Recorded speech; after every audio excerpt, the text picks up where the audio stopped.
No último vídeo, nós implementamos a máquina de estado aqui para o player, né? Inicialmente com esses três estados, idle, walk e jump. Eu estava olhando aqui nas imagens do pinguim e vi que tem a imagem dele abaixado, então eu achei que seria interessante a gente fazer, né, esse estado dele abaixado, porque tem alguns exemplos de algumas implementações que a gente vai ter que fazer, que eu acho que vai ser bem interessante para esse momento, né? Então, a gente vai começar fazendo agora o estado ducking, né, que é ele agachado. Então, antes da gente começar, vamos dar uma olhadinha aqui no nosso diagrama, né? A gente tem aqui os três estados e, né, como que é a transição entre cada estado. No caso do duck, né, eu vou criar aqui o cardzinho aqui para o duck, né? Vamos colocar aqui duck e vamos pensar como que é o fluxo, né? Como que ele entra em estado duck. Então, inicialmente, se ele está parado, ele pode apertar a seta para baixo e entrar no estado duck, né? Se ele estiver andando e apertar para baixo, até a gente poderia fazer ele se abaixar também. Mas eu acho que seria interessante a gente usar essa animação que tem aqui, que é do pinguim, né, deslizando com a barriga no chão, né? Então a gente pode depois implementar esse estado aqui. E aí, se ele estiver andando, ele entra nesse estado, e aí só quando ele desacelerar e parar, aí sim ele entra no estado duck. Então, por enquanto a gente não vai ter, né, nenhuma transição diretamente de walk para duck. E de jump para duck menos ainda, né? Não tem como ele pular e no ar ele se abaixar. Então primeiro ele vai ter que voltar para o estado idle quando chegar no chão, para aí sim se abaixar, né? E quando ele estiver em duck, para qual estado ele pode ir, né? Então, se ele soltar a tecla de para baixo, ele volta para o estado idle, né? Então, e aí sim ele pode ir para outro estado, né? Então não tem como ele sair do estado duck e ir para os outros estados, somente para idle. Então o nosso diagrama vai ficar assim, né? Esse vai ser o fluxo, né? O idle sempre vai ser o caminho aqui para ele abaixar e voltar.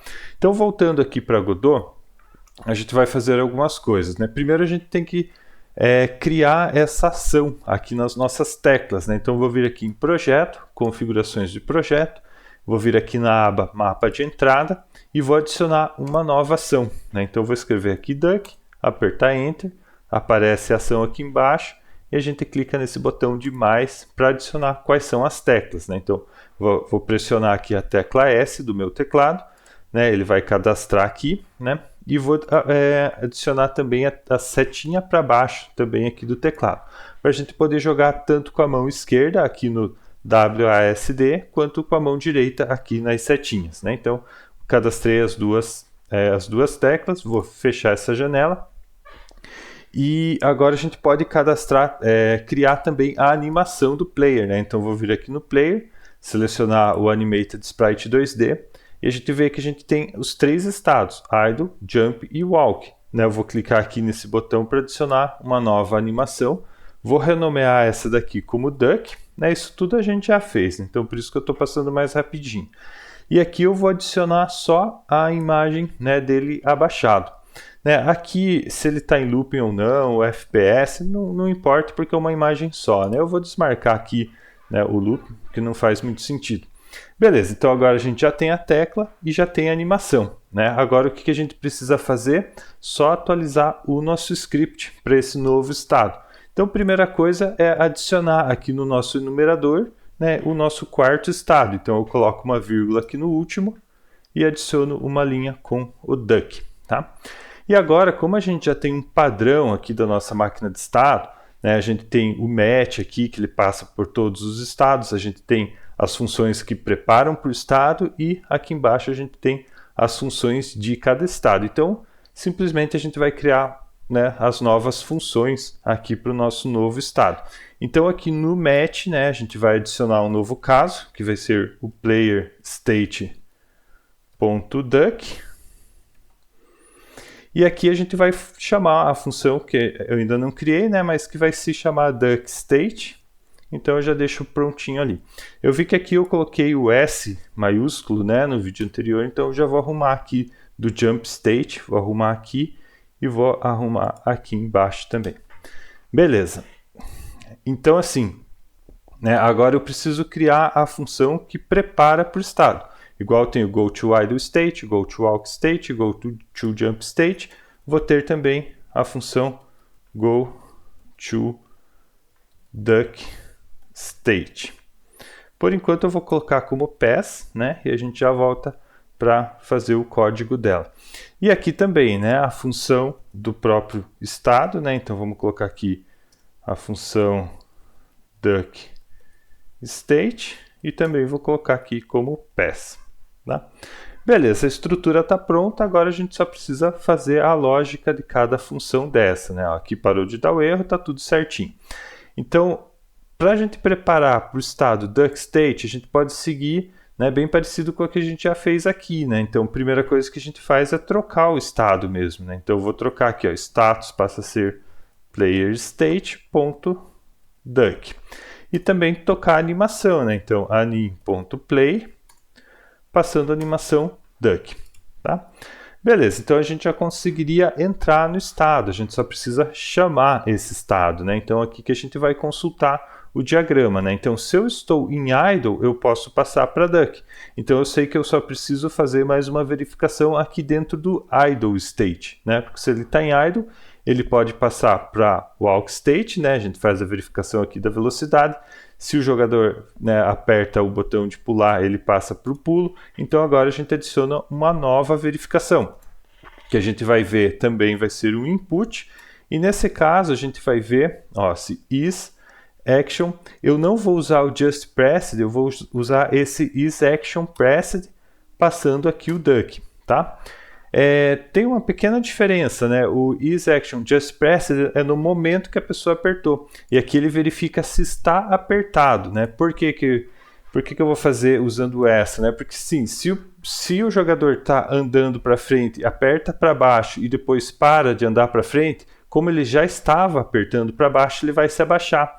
Se a gente colocar o just pressed, ele não vai se abaixar, porque o momento em que foi apertado já passou, né? Aconteceu enquanto o jogador estava andando. Então tem essa pequena diferença, dá para fazer com as duas e testar, né?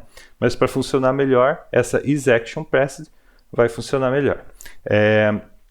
Beleza, então se, né, acontecer essa ação aqui, a gente chama o goToDuckState e chama o return, né, para manter esse padrão.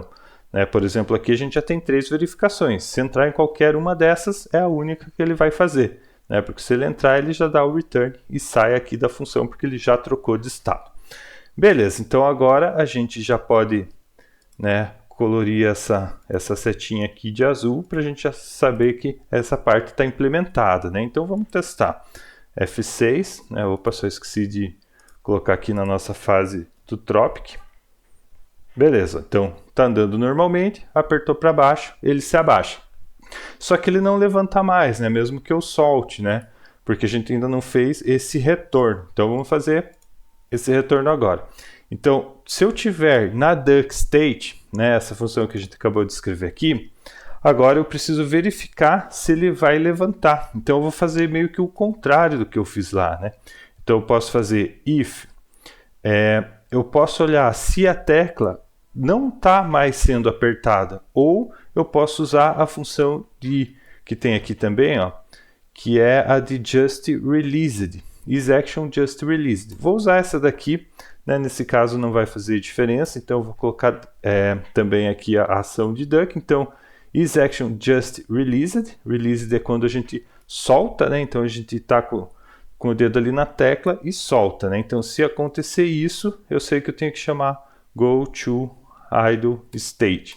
E para manter o padrão, return, tá? Vamos salvar, rodar novamente. Beleza, então estou andando, aperto para baixo, se abaixa, solta, ele levanta, tá?